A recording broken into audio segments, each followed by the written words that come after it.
Hey guys, here's the orientation for the Toyhauler trailer. As you walk in the door, you have a couple switches on your left here, as well as the keys for the door. So these switches are going to work for your interior lights here, and then this is going to be your exterior porch light. This is going to be your bed lift control for the queen bed that's located in the back, so that's how you'll raise and lower the bed. You have your electric awning here as well. So in and out, you just want to make sure at the end of the, during the evening, as well as anytime you're not at the camp, make sure the awning is in so that the wind doesn't come and take it away. As you come around here, you have your refrigerator.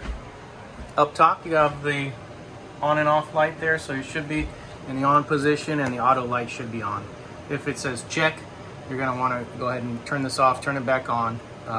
If it doesn't reset, then we're going to need to make sure we check either the electrical hookup that we're at or possibly the propane levels. As you come around here, you have the dinette table as well as the sofa. Both of these will lay flat into beds. So you would remove that table just by lifting it up, and then the beds will scissor flat. The couch will also scissor flat by pulling up in the center of the cushion from underneath. The furnace in this unit is located right here.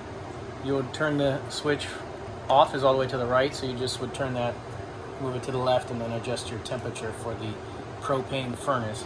That'll come out of the bottom of the fridge. There is where the heater comes open.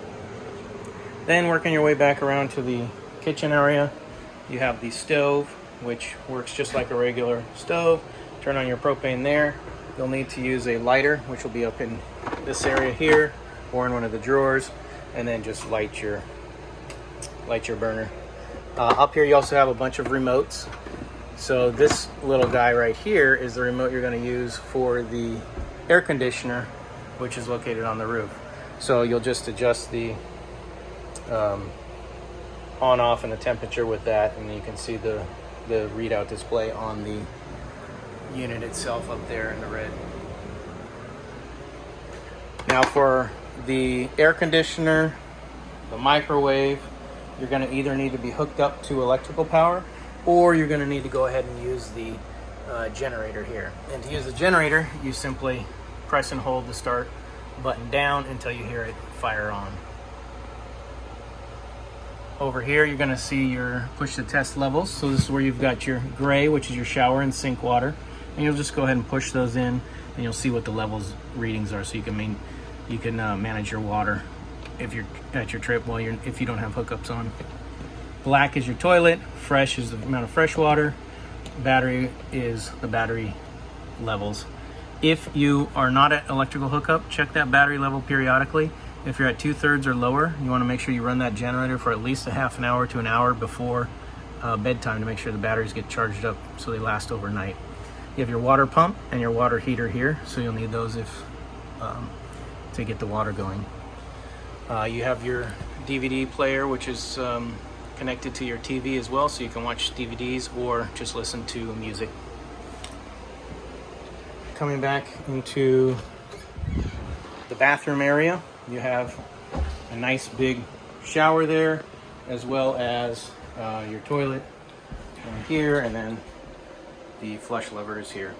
So you want to make sure as you're camping, if you don't have hookups, you want to make sure that you are checking your water levels periodically.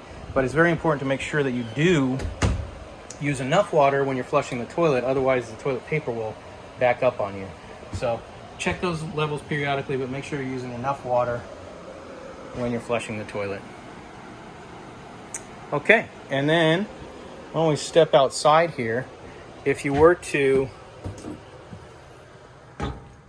use the ramp door, you'd come around to the back and you use the same key that was on the inside, and you would just unlock that there, pull that up, apply that, and then you do that for the same on the other side, and then it's just activated by the springs on the bottom. In fact, we can go ahead and just open this here.